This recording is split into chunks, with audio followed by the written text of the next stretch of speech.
Hello friends, एकदम classes में आप सभी का स्वागत है। तो दोस्तों, आज हम एग्रीकल्चर फॉरेस्ट के लिए तथा राजस्थान पुलिस कांस्टेबल के लिए जो भी प्रीवियस ईयर के पेपर हुए थे उनमें जो भी जीके के क्वेश्चन आए थे उनको सॉल्व करेंगे। क्योंकि आप सभी जानते हो कि जितने भी प्रीवियस ईयर के पेपर होते हैं, खासकर जो लेटेस्ट पेपर हुए हैं उनसे काफ़ी क्वेश्चन ऐसे होते हैं जो जीके के वहीं के वहीं रिपीट हो जाते हैं। तो हम क्या करेंगे, जो भी अभी लेटेस्ट पेपर हुए हैं उनमें से जो जीके के क्वेश्चन हैं उन सभी क्वेश्चनों को देखेंगे। तो इसी के क्रम में आज हम करने वाले हैं रीट भर्ती परीक्षा 2022 का जो पेपर हुआ था लेवल फर्स्ट का, उसको हम सॉल्व करेंगे, जिसमें हम राजस्थान जीके के जितने भी क्वेश्चन आते हैं उन सभी क्वेश्चनों को देखें। इससे क्या होगा कि राजस्थान जीके का अगर वहाँ से कोई भी क्वेश्चन रिपीट होता है तो आपका गलत नहीं होगा, आप उसे अच्छे से कर सकते हो और आप अपने नंबर ला सकते हो।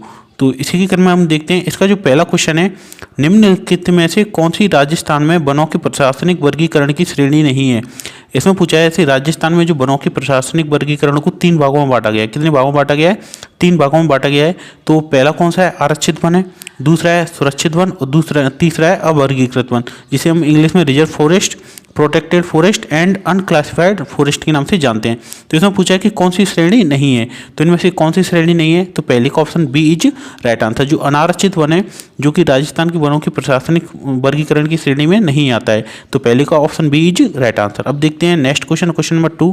ये क्वेश्चन बहुत ज़्यादा इंपॉर्टेंट है। चित्तौड़गढ़ के किले में त्रिभुवन नारायण मंदिर का निर्माता कौन था? जो चित्तौड़गढ़ के किले में त्रिभुवन नारायण मंदिर का निर्माण करवाया था, तो इसके निर्माता कौन थे? तो इसके जो निर्माता थे वो कौन थे? भोज परमार। कौन थे? भोज परमार। दूसरे का option B is right answer. और फ्रेंड्स, पता है क्वेश्चन कैसे आते हैं, और खासकर आपके एग्रीकल्चर फॉरेस्ट के लिए तो बहुत ज़्यादा इंपॉर्टेंट है, क्योंकि आरएसएम एसएसबी ने ये पेपर लिए थे। तो यहाँ से कुछ ना कुछ क्वेश्चन तो आपके डेफिनेटली रिपीट होंगे। वो पता है कैसे होंगे? ऐसे इसमें तो पूछ लिया कि जो त्रिभुवन नारायण मंदिर है उसका निर्माता कौन है? भोज परमार। तो यहीं से एक क्वेश्चन कैसे बन जाएगा पता है कि त्रिभुवन नारायण मंदिर कहाँ स्थित है? तो कहाँ स्थित है? चित्तौड़गढ़ में। तो ऐसे भी क्वेश्चन बन जाते हैं। तो इसलिए आपको क्या हर क्वेश्चन को ध्यान से देखना है, क्योंकि हमारा एक ही उद्देश्य है कि आप सब लोगों का एग्रीकल्चर फॉरेस्ट या जो भी पुलिस कांस्टेबल की तैयारी कर रहा है उसमें आपका इस बार सिलेक्शन हो जाए। इसी प्रकार हम जितने भी एग्जाम हुए उन सभी को देख लेंगे। अब देखते हैं नेक्स्ट क्वेश्चन। नेक्स्ट क्वेश्चन है क्वेश्चन नंबर 3। राजस्थानी लोक साहित्य दीठ हुसु हरजस काई है। ये क्या किया है कि जो राजस्थान साहित्य है ना, उसमें से राजस्थानी भाषा में ही ये क्वेश्चन पूछ लिया गया है। तो इसका जो राइट आंसर होगा वो क्या है कि राजस्थानी जो लोक साहित्य दीठ सु हरजस, हरजस है वो क्या है? जो हरजस है ना वो क्या होता है? लोकगीत होता है। आप सभी जानते हो कि लोकगीत में आपने पढ़ा होगा, जो हरजस है वो क्या है? लोकगीत है। तो 3 का option D is right answer. अब देखते हैं next question, question number 4। Chambal basin की खंड भूमि को कहा जाता है। जो चंबल बेसिन की खंड भूमि है इसको हम किस नाम से जानते हैं? तो ये जानते हैं हम अवनालिकाएं। आप सभी जानते हो इसको क्या कहते हैं? अवनालिकाएं। और ये भी क्वेश्चन ऐसे आता है कि सर्वाधिक अवनालिकाएं किस उसमें पाई जाती है नदी में? तो कौन सी में? चंबल बेसिन में। अब देखते हैं नेक्स्ट क्वेश्चन। राजस्थानी में राम कथारे आधार पर रामायण श्रीनावसु आख्यान काव्य कणु लिखियो। यानी इसमें क्या पूछा है, जो रामायण श्रीनावसु आख्यान है वो काव्य किसने लिखा था? तो ये किसने लिखा था? ये लिखा था मेहुजी गोदारा ने। किसने लिखा था? मेहुजी गोदारा ने। ये क्या किया है, जो राजस्थानी भाषा में, इसको पहली बार ऐसा हुआ है रीट लेवल पेपर में ही कि राजस्थानी भाषा में क्वेश्चन पूछ लिए गए हैं। क्वेश्चन तो वही है लेकिन उनको क्या है, राजस्थानी भाषा में ट्रांसलेट कर दिया गया है। तो अब देखते हैं नेक्स्ट क्वेश्चन। राजस्थान में बालर कृषि का प्रकार है। जो राजस्थान में बालर कृषि का प्रकार है वो क्या है? आप सभी जानते हो, ये भी झूमिंग कल्टीवेशन, स्थानांतरित जो कृषि है वो क्या है? राजस्थान में बालर कृषि का प्रकार है। अब देखते हैं नेक्स्ट क्वेश्चन। नेक्स्ट क्वेश्चन है क्वेश्चन नंबर 7। भारतीय वन्य जीव संरक्षण अधिनियम कब लागू हुआ था? जो भारतीय वन्य जीव संरक्षण अधिनियम है, जिसे हम इंग्लिश में the Indian wild life protection act के नाम से जानते हैं, यह कब लागू हुआ था? तो फ्रेंड्स, ये कब लागू हुआ था? तो ये हुआ था 1972 में। कब हुआ था? 1972 में। तो 7 का ऑप्शन सी जी राइट आंसर। अब देखते हैं क्वेश्चन नंबर 8। रामस्वरूप किसान कहानी संग्रह नहीं है। जो रामस्वरूप किसान कहानी है वो संग्रह में नहीं है। तो किस में नहीं है? तो किस में नहीं है फ्रेंड्स? ये नहीं है दान खताबा। किस में नहीं है? दान खताबा। तो 8 का option C is right answer. अब देखते हैं next question, question number 9। Jahangir ने मुगल बादशाह बनने के बाद किस राजपूत शासक के मनसब को कम कर दिया? जो जहांगीर ने मुगल बादशाह बनने के बाद किस राजपूत शासक के जो मनसब है, जो मनसब होते थे, यानी मनसब क्या होते थे? एक सेना दी जाती थी। जो राजपूत जो शासक होते थे ना, मुस्लिम शासक, उनके द्वारा एक सेना दी जाती थी, यानी इतनी सेना, इतने घोड़े उसके साथ चलेंगे। तो उस मनसब को कम कर दिया था। तो किसकी मनसब को कम किया था? तो ये किया था मान सिंह। किसको? मान सिंह। क्योंकि इन दोनों में क्या बनती नहीं थी। जो जहांगीर है मान सिंह है, इनमें दोनों में बनती नहीं थी। तो इसने क्या किया, मान सिंह जो है उसके मनसब को कम कर दिया। ये क्वेश्चन आपको अच्छे से याद रखना है, क्योंकि ये क्वेश्चन काफ़ी बार एग्जाम में आ चुका है। अब देखते हैं नेक्स्ट क्वेश्चन, क्वेश्चन नंबर 10, निम्न में से कौन फड़वाचन से संबंधित है? जो फड़वाचन करते हैं निम्न में से ऐसे हैं जो कौन संबंधित हैं? तो कौन संबंधित है? ये भोपे, जो भोपे होते हैं ना वो क्या करते हैं? फड़ का पाचन करते हैं। अब देखते हैं नेक्स्ट क्वेश्चन, क्वेश्चन नंबर 11। दोस्तों क्वेश्चन स्टार्ट करने से पहले मैं आपको एक बात बताना चाहूँगा, हमने आपके लिए एक टेलीग्राम चैनल बनाया है यज्ञदीप क्लासेज के नाम से, जिसमें हम राजस्थान जीके की क्विज करा रहे हैं। जैसा आप सभी देख रहे होंगे इसमें जो राजस्थान जीके के जो मेन क्वेश्चन होते हैं उनको आपको क्विज के रूप में मिल रहा है, तथा साथ ही साथ राजस्थान जॉब या इंडिया जॉब से संबंधित जो भी इंपोर्टेंट नोटिफिकेशन आता है, यानी कोई भी जॉब निकलती है उससे संबंधित एग्जाम डेट वगैरह कोई भी नोटिफिकेशन आता है तो आपको इस चैनल पर मिल जाएगा। और इस चैनल पर कोई भी फालतू की जानकारी नहीं दी जाती है, जो भी आपकी केवल काम की जानकारी वो ही दी जाती है। ये चैनल आपके लिए बनाया है, इसलिए आप ये चैनल जरूर ज्वाइन कर लेना। आप चाहो तो टेलीग्राम पर इसे सर्च कर सकते हो यज्ञदीप क्लासेज के नाम से, या फिर मैं कमेंट बॉक्स में इसकी लिंक प्रोवाइड करा दूंगा, वहां से भी जाके आप इसे ज्वाइन कर सकते हो। निम्न में से कौन सी राजस्थान की लोक नाट्य शैली नहीं है? राजस्थान की निम्न में से ऐसी कौन सी है जो कि लोक नाट्य शैली नहीं है? ये कौन सी नहीं है? धाड़ी। कौन सी नहीं? धाड़ी। तो 11 का option C is right answer. अब देखते हैं क्वेश्चन नंबर 12। जनगणना 2011 के अनुसार एक व्यक्ति जिसकी आयु 7 वर्ष या अधिक है तथा वह किसी भाषा के समझने के साथ पढ़ व लिख सकता है तो वह क्या कहलाता है? तो क्या कहलाता है? ये कहलाता है साक्षर। क्या कहलाता है? साक्षर। यानी साक्षर क्या है? जो भी पढ़ लिख सकता है उसको हम क्या कहते हैं? साक्षर। और जो नहीं पढ़ लिख सकता उसे हम क्या कहते हैं? निरक्षर। अब देखते हैं नेक्स्ट क्वेश्चन नंबर 13। जसनाती संप्रदाय प्रधानपीठ कठिन से, यानी इसका हिंदी अनुवाद क्या है? जो पश्चिमी राजस्थान है वो तो उनके लिए तो इस पेपर में पता है बहुत ज़्यादा फायदा हुआ था, क्योंकि कुछ जो पूर्वी राजस्थान से हैं वो खासकर इन क्वेश्चनों को नहीं समझ पाए थे। यानी क्वेश्चन आप जानते हो कि पेपर में कितना दिमाग आउट रहता है, तो वहाँ पे क्या है थोड़ा सा क्वेश्चन आउट देखा तो ये सोचते हैं ये क्वेश्चन तो बिल्कुल ही अलग पूछा है, तो क्या किया था क्वेश्चन काफ़ी छोड़ दिए थे। तो इसमें क्या पूछा? जसनाथ जी संप्रदाय है ना उसकी प्रधानपीठ कहाँ स्थित है? तो इसकी जो प्रधानपीठ है वो कहाँ स्थित है? कतरी असर बीकानेर में। तो 13 का option B is right answer. अब देखते हैं नेक्स्ट क्वेश्चन, क्वेश्चन नंबर 14। 1938 में करौली राज्य प्रजामंडल की स्थापना किसने की थी? जो करौली राज्य प्रजामंडल की स्थापना की थी वो किसने की थी? तो ये की थी त्रिलोक चंद माथुर ने। किसने की थी? त्रिलोक चंद माथुर। 14 का option D is right answer. और फ्रेंड्स ये क्वेश्चन ऐसे भी आ सकता है कि करौली राज्य प्रजामंडल की स्थापना कब हुई थी? तो ये कब हुई थी? 1938 में। कब हुई थी? 1938 में। और किसने की थी? त्रिलोक चंद माथुर ने। Next question number 15। मुकुंदरा की पहाड़ियाँ कौन से जिलों में विस्तृत हैं? जो मुकुंदरा की पहाड़ियाँ हैं ना वो कौन से जिलों में विस्तृत हैं? तो ये हाड़ौती संभाग में। तो वहाँ पे कहाँ है? कोटा और झालावाड़। 15 का option C is right answer. अब देखते हैं नेक्स्ट क्वेश्चन 16। ट्रेंच कमीशन किस आंदोलन से संबंधित है? जो ट्रेंच कमीशन है वो किस आंदोलन से संबंधित है? तो ये तो सबसे फेवरेट क्वेश्चन है, काफ़ी बार एग्जाम में आ चुका है, ये सभी आपको पता ही होगा। ये किससे संबंधित है? ये बेंगू किसान आंदोलन से। 16 का option C is right answer. अब देखते हैं नेक्स्ट 17। अरावली श्रृंखला का उच्चतम शिखर है। अरावली जो श्रृंखला है उसका उच्चतम शिखर क्या है? आप सभी जानते हो कौन सा है? गुरु शिखर। कौन सा है? गुरु शिखर। तो 17 का option A is right answer. बात करें इसकी जो ऊंचाई की तो वो कितनी? 1722 मीटर। देखते हैं नेक्स्ट क्वेश्चन। चंद्रभागा पशु मेला कहाँ लगता है? जो चंद्रभागा पशु मेला है वो कहाँ लगता है? झालरापाटन झालावाड़ में। 18 का option C is right answer. अब देखते हैं next question, question number 19। Bisaldev Raso किण भातरो काव्य है? इसमें क्या है? हिंदी अनुवाद क्या होगा इसका? जो बीसलदेव रासो है ना वो किस प्रकार का काव्य है? तो ये किस प्रकार का काव्य है? ये है प्रेम काव्य। कौन सा काव्य है? प्रेम काव्य। तो 19 का option B is right answer. अब देखते हैं नेक्स्ट क्वेश्चन। नेक्स्ट क्वेश्चन है क्वेश्चन नंबर 20। कजली तीज का त्यौहार कहाँ मनाया जाता है? जो कजली तीज है ना उसका त्यौहार कहाँ मनाया जाता है? तो इसका जो त्यौहार है वो कहाँ पे मनाया जाता है? ये मनाया जाता है बूंदी में। कहाँ पे मनाया जाता है? बूंदी में। तो 20 का option B is right answer. अब देखते हैं next question, question number 21। Bharat Gaurav rail का मुख्य उद्देश्य, जो भारत गौरव रेल है ना उसका जो मुख्य उद्देश्य है वो क्या है? तो इसका जो मुख्य उद्देश्य घरेलू पर्यटन को प्रोत्साहन देना। क्या है? घरेलू पर्यटन को प्रोत्साहन देना।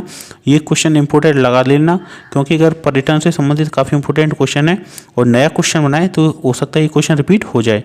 अब देखते हैं नेक्स्ट क्वेश्चन। मनिहारी टिब्बा का प्रमुख खनन क्षेत्र है। जो मनिहारी टिब्बा है उसका जो किसके लिए प्रमुख खनन क्षेत्र है? तो ये किसके लिए प्रमुख खनन क्षेत्र?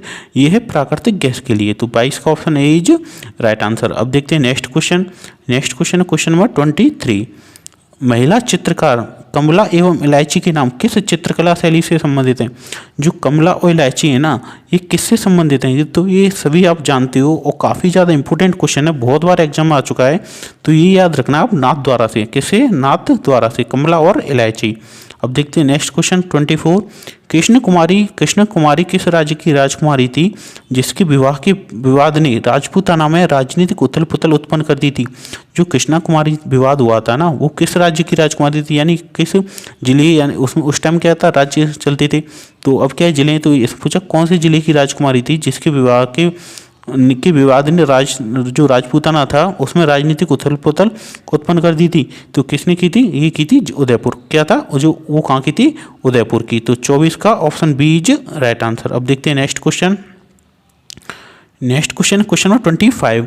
कुंभलगढ़ तथा गोगुंदा की मध्य की उच्च भूमि कहलाती है। जो कुंभलगढ़ तथा गोगुंदा है, उसके ऊंची जो भूमि है बीच में, वो क्या कहलाती है? तो सभी जानते हो क्या कहलाती है? भौराट। तो 25 का क्या हो जाएगा? B option is right answer. Next question number 26। निम्नलिखित में से किस लोक देवता को जहर पीर के रूप में भी पूजा जाता है? जो जहर पीर के रूप में हम पूजते हैं वो किसे पूजते हैं? तो ये गोगा जी। तो 26 का option D is right answer. और नेक्स्ट क्वेश्चन नंबर 27।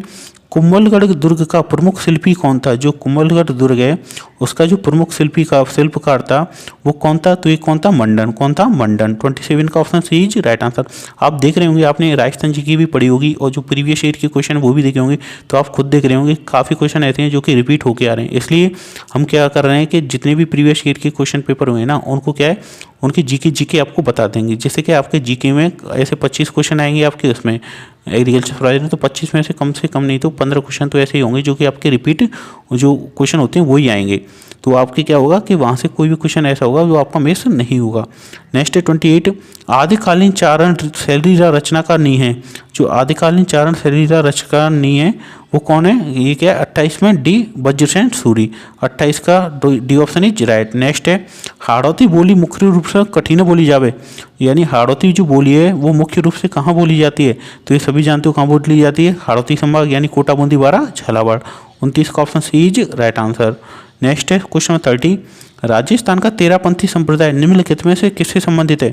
जो तेरापंथी संप्रदाय है ना वो किससे संबंधित है? तो ये किससे संबंधित है? जैन धर्म से।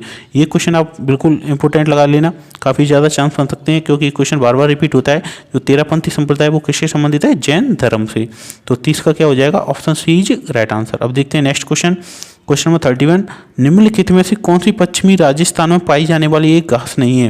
यानी इसमें पूछा है पश्चिमी राजस्थान में जो घास के प्रकार पाए जाते हैं ना, तो इनमें से कौन सी ऐसी है जो एक प्रकार की घास नहीं है? तो कौन सी नहीं है? तो ये नहीं है सालर। क्या है? सालर नहीं है। तो 31 का क्या हो जाएगा? डी ऑप्शन इज राइट, क्योंकि सालर क्या होते हैं? वन होते हैं। नेक्स्ट क्वेश्चन देखते हैं 32। निम्नलिखित में से कौन सा सही नहीं है? इसमें पूछा है कि ऐसा कौन सा कथन है जो कि सही नहीं है। तो कौन सा कथन सही नहीं है? इसमें क्या है, जो सुंदा माता रूप भी है ना वो कहाँ है? जालौर में सही है। मनसापुर करणी माता उदयपुर, बालाजी सामोद। जो सावित्री माता है ये क्या है? ये गलत है। तो 32 का क्या हो जाएगा? Option D is right answer. अब देखते हैं नेक्स्ट क्वेश्चन 33। खतेतर गदरी पोती ओलूरी अख्यातारा रचनाकार है। जो इसकी रचनाकार है वो कौन है? तो इसके जो रचनाकार हैं वो हैं नेम नारायण जोशी। कौन है? Name Narayan Joshi. Next question 34। मरु राष्ट्रीय उद्यान किस जिले में स्थित है?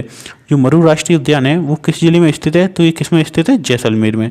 तो 34 का option C is right answer. Next question 35। Veli Krishna Rukmani ख्यात रचनाकार है। जो वैली कृष्ण रुक्मणी ख्यात है उसके जो रचनाकार हैं वो कौन है? तो ये कौन है? पृथ्वीराज राठौड़। काफ़ी ज़्यादा इंपॉर्टेंट क्वेश्चन है। पृथ्वीराज राठौड़ है वो किसके? वैली कृष्ण रुक्मणी ख्यात। नेक्स्ट है 36। ओ में कौन सी बोली राजस्थान में नहीं बोली जाए? इसमें क्या है, जो हिंदी अनुवाद क्या है, इनमें से कौन सी ऐसी बोली है जो राजस्थान में नहीं बोली जाती है? तो कौन सी बोली नहीं बोली जाती है? तो नहीं बोली जाती अवधी। कौन सी नहीं बोली जाती? अवधी। अवधी कहाँ चलती है? ये चलती है उत्तर प्रदेश में। नेक्स्ट क्वेश्चन है क्वेश्चन नंबर 37। काली मृदा जानी जाती है। जो काली मृदा है वो किस नाम से जानी जाती है? तो काली मृदा है जो किस नाम से जानी जाती है? ये जानी जाती है रेगुर मिट्टी। किसके नाम से? रेगुर मिट्टी से। एग्रीकल्चर वाले तो ये तो आपको डेफिनेटली पता ही होगा। तो 37 का option C is right answer. Next question है 38। राजस्थान के किस संभाग में सर्वाधिक मक्का उत्पादन होता है? जो राजस्थान का ऐसा कौन सा संभाग है जिसमें सर्वाधिक मक्का उत्पादन होता है? तो किसमें होता है? उदयपुर में। मैंने आपको ये बताया था, ये क्वेश्चन आपको पता होगा, तो मैंने जो पेपर कराया था ना तो उसमें आपको बताया था कि जो भीलवाड़ा है ना, भीलवाड़ा में सर्वाधिक मक्का होती है। कहाँ पर होती है मक्का? कहाँ पर होती है? भीलवाड़ा में। तो वहीं से आप आइडिया लगा सकते हो कि इसमें जाएगा उदयपुर में। अब देखते हैं नेक्स्ट क्वेश्चन, यानी जो भीलवाड़ा है ना, और साथ साथ में एक चीज़ और याद रखना, जो है ना इसमें डूंगरपुर बांसवाड़ा भी है ना, इसमें मेन रूप से वो होता है, तो इसमें मक्के की करते हैं। तो कौन सा संभाग हो जाएगा इसमें? उदयपुर संभाग। तो 38 का option D is right answer. अब देखते हैं नेक्स्ट क्वेश्चन, क्वेश्चन नंबर 39। कला प्रेमी सावंत सिंह किस प्रांत के शासक थे? जो कला प्रेमी सावंत सिंह है वो किस प्रांत के शासक थे? तो ये थे किशनगढ़ के। किसके थे? किशनगढ़ के। 39 का option B is right answer. अब देखते हैं नेक्स्ट क्वेश्चन, राजस्थान राज्य वन नीति लागू की गई। जो राजस्थान राज्य वन नीति है वो कब लागू की गई थी? तो ये की गई थी 2010 में। 40 का option C is right answer. Next question है 41। स्त्रियां बोरला आभूषण शरीर की किस भाग पर पहनती हैं? जो बोरला आभूषण होता है ना वो शरीर के किस भाग पर पहना जाता है? तो ये पहना जाता है सिर पर। कहाँ पे पहनाया जाता है? सिर पर। 41 का option D is right answer. अब देखते हैं नेक्स्ट क्वेश्चन 42। बनास नदी का उद्गम स्थान है। जो बनास नदी का उद्गम स्थान है वो कहाँ है? तो आप सभी जानते हो कहाँ है? खमनोर की पहाड़ियाँ। कहाँ है? खमनोर की पहाड़ियाँ, राजसमंद। तो 42 का option D is right answer. अब देखते हैं next question, question number 43। Barchan है, वो जो बरखान है वो क्या है? तो बरखान आप सभी जानते हो क्या है? रेत के टीले हैं। तो 43 का option A is right answer. और बरखान कहाँ पाए जाते हैं? मुख्य रूप से जैसलमेर साइड में। अब देखते हैं नेक्स्ट क्वेश्चन 44। रखड़ी और टोटी है। जो रखड़ी और टोटी है वो क्या है? तो रखड़ी टोटी है ना वो क्या है? महिलाओं की गहनी है। क्या है? महिलाओं की गहनी है। 44 का option A is right answer. Next question देखते हैं 45। निम्नलिखित में से किस सभ्यता को धूलकूट कहते हैं? यानी ऐसी कौन सी सभ्यता है जिसको हम धूलकूट के नाम से जानते हैं? तो किसको जानते हैं? आहड़ सभ्यता को। किसको? आहड़ को।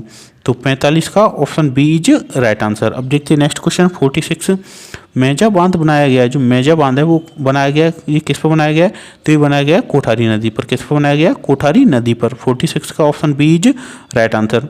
जो कंवर सेन द्वारा राजस्थान नहर की शुरुआत की गई थी, जो कंवर सेन द्वारा राजस्थान नहर की शुरुआत की गई थी वो कब की गई थी? 1948 में। कब की गई थी? 1948 में।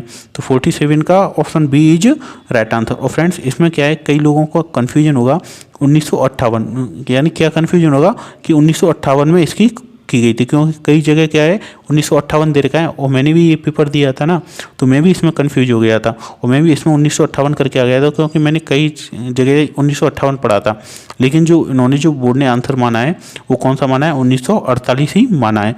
तो आपको ये याद रखना है। जो 47 का है, कंवर सेन राजस्थान के नहर की शुरुआत की गई थी वो कब की गई थी? 1948 में। नेक्स्ट है 48। गणेश्वर संस्कृति का महत्वपूर्ण स्थल है। जो गणेश्वर संस्कृति है वो कौन सी संस्कृति का महत्वपूर्ण स्थल है? तो किसका है? तो ये आपका ताम्रयुगीन। कौन सी है? ताम्रयुगीन। 48 का option A is right answer. और फ्रेंड जितनी भी ये संस्कृति है ना जो भी इंपॉर्टेंट है वो आपके सिलेबस में है।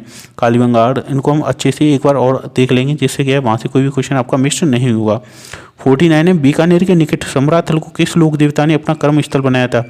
जो बीकानेर के निकट समराथल नाम का स्थान है ना, वहाँ किस लोक देवता ने उसको अपना कर्म स्थल बनाया था? तो किसने बनाया था? ये बनाया था संत जाम्बोजी ने। तो 49 का option D is right answer. Next है 50। मारवाड़ की पन्नादाय किसे कहा जाता है? जो मारवाड़ की पन्नादाय है ना वो किसे कहा जाता है? तो ये कहा जाता है गौराधाय को। तो 50 का option A is right answer. अब देखते हैं नेक्स्ट क्वेश्चन 51। राजस्थान में प्रथम जेंडर बजट किस वर्ष प्रस्तुत किया गया है? जो राजस्थान प्रथम जेंडर बजट है वो कब प्रस्तुत किया गया था? तो ये किया गया था 2012-13 में। 51 का option A is right answer. अब देखते हैं next question, question number 52। Rajasthan में पुरातत्व एवं संग्रहालय विभाग का गठन कब हुआ था? जो राजस्थान में पुरातत्व एवं संग्रहालय विभाग का जो गठन हुआ था वो कब हुआ था? तो ये हुआ था आपके 1950 में। कब हुआ था? 1950 में। तो 52 का क्या हो जाएगा? आपका बी ऑप्शन इज राइट। तो फ्रेंड्स ये थी राजस्थान जीके के क्वेश्चन। इसके बाद जो क्वेश्चन है वो आपके शैक्षिक प्रबंध को लेके हैं तथा मैथ वगैरह साइंस को लेके हैं, जिनसे हमारा मतलब नहीं है।